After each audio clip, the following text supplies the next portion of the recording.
سیدتنا ام ہانی رضی اللہ تعالی عنہ روایت فرماتی ہیں کہ نبی کریم صلی اللہ علیہ وآلہ وسلم نے ارشاد فرمایا، میری امت اس وقت تک ذلیل و رسوا نہیں ہوگی جب تک ماہ رمضان کا حق ادا کرتی رہے گی۔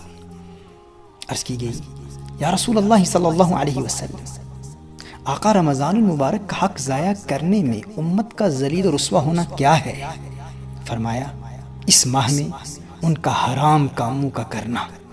پھر فرمایا، جس نے اس ماہ میں زنا کیا یا شراب پی تو آئندہ رمضان تک اللہ اور اس کے جتنے آسمانی فرشتے ہیں سب اس پر لعنت کرتے ہیں۔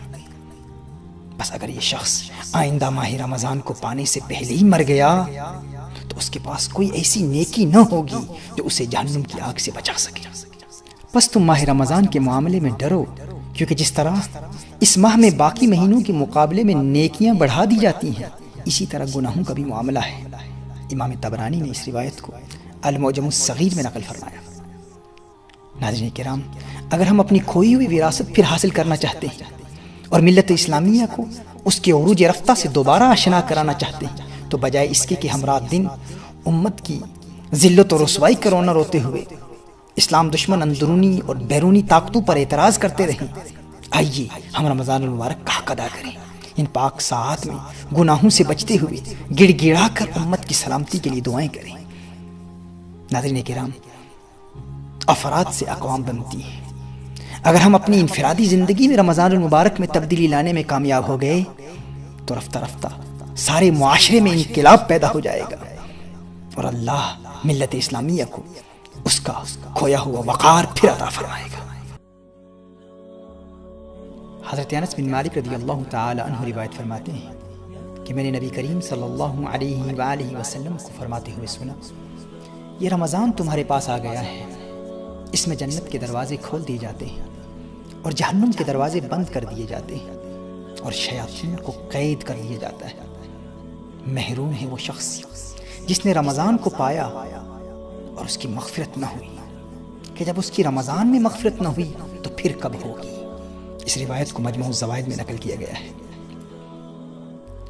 ناظرین اکرام، ملت اسلامیہ کے لیے رمضان المبارک ایک سالانہ تربیتی پروگرام کی حیثیت رکھتا ہے۔ یہ روحانی ٹریننگ کا مہینہ ہے۔ اگر اس مہینے میں ہم نے کامیاب ٹریننگ حاصل کر لی تو باقی 11 مہینوں میں بھی کامیابی ہمارے قدم چومے گی۔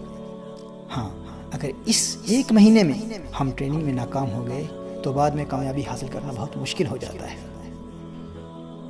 ناظرین اکرام، اسے اس مثال سے سمجھنے کی کوشش کیجیے۔ دیکھیے، اگر کوئی باکسر کسی باکسنگ رنگ میں بغیر کسی مد مقابل کے ایک راؤنڈ میں صرف پنچنگ بیگ کو پنچ کر رہا ہو اور سٹیمنا اس کا اس قدر کمزور ہو کہ بغیر کسی دوسرے باکسر کے صرف پنچنگ بیگ کو پنچ کرتے ہوئے وہ تھک جائے اور کھڑا نہ رہ سکے اور دعویٰ یہ کرے کہ باقی 11 راؤنڈز میں دوسرے باکسر کو بھی ہرا دوں گا، تو آپ کہیں گے نادان انسان، بغیر کسی مد مقابل کے، بغیر کسی مخالف کے، بغیر کسی اپوننٹ کے تو ایک راؤنڈ میں بھی کھڑا نہیں رہ سکتا، تو باقی 11 راؤنڈ میں جب تیرا مد مقابل تجھے مار رہا ہوگا تو اس کا مقابلہ کیسے کرے گا؟ ناظرین کرام، اسی طرح سال کے 12 مہینوں میں یہ ایک مہینہ ہے رمضان المبارک، جس میں ہمارا دشمن قید کر دیا جاتا ہے۔ اب رنگ میں ہم اکیلے ہیں، کوئی حملہ کرنے والا نہیں ہے، پھر بھی ہم نمازیں قضا کر رہے ہیں، پھر بھی ہم حرام موویز دیکھ رہے ہیں، پھر بھی ہم غیبتیں کر رہے ہیں، پھر بھی ہم گناہوں کا ارتکاب کر رہے ہیں، اور دعویٰ یہ ہے کہ بعد میں ہم ضرور نیک بن جائیں گے اور مغفرت حاصل کر لیں گے۔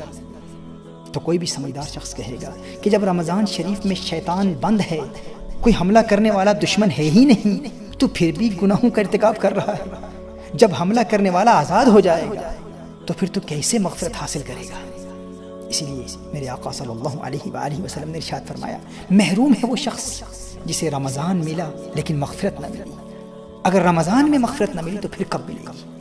تو آئیے ناظرین کرام، اس پاک مہینے میں ہم اپنے آپ کو اس قدر مضبوط بنا لیں کہ باقی 11 راؤنڈز میں شیطان پر غالب آ جائے۔ اللہ جل وعلا سے دعا ہے کہ خلاق کائنات ہمیں اس پاک مہینے کی قدر کرنے کی توفیق عطا فرمائے اور اس پاک مہینے میں شریعت مطہرہ کے احکام پر عمل کرنے کی توفیق عطا فرمائے۔ آمین۔